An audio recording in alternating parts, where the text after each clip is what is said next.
সরকার পদত্যাগের এক দফা বিস্তারিত জানতে সম্পূর্ণ ভিডিওটি দেখুন।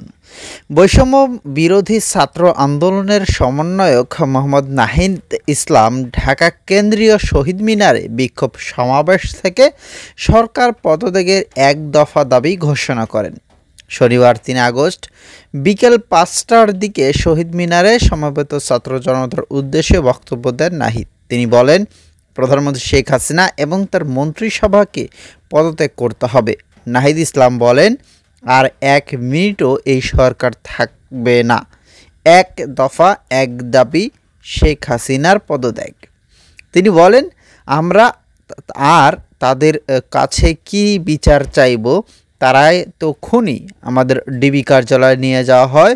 আপনাদের আন্দোলনের কারণে আমরা ছাড়া পেয়েছি। আজকেও গুলি চলছে। এই পরিস্থিতিতে এক দফা ঘোষণা করেছি।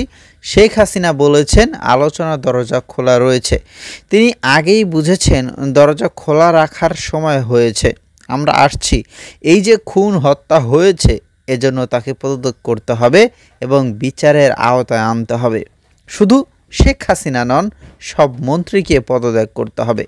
নাহিদ ইসলাম আরও বলেন, আমাদের এক দফা হলো শেখ হাসিনার পদত্যাগ এবং এই সরকারের লুটপাট আর দুর্নীতির বিচার। আমরা জেলের তালা ভেঙে আমাদের ভাইদের আনব। যে অভ্যুত্থান শুরু হয়েছে, এতে সব জনতা যোগ দিন।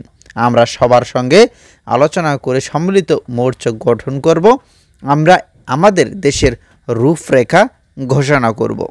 আগামীকাল থেকে সর্বত্র অসহযোগ আন্দোলনের ঘোষণা দিয়েছেন তিনি। এই সমন্বয়ক বলেন, যদি ইন্টারনেট বন্ধ, কারফিউ জারি হয় আমরা মেনে নেব না। এখন ছাত্র জনতার এগিয়ে আসতে হবে।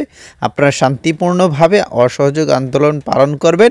সরকার যদি জনগণের বিরুদ্ধে দাঁড়ায়, এটা জনগণ মানবে না।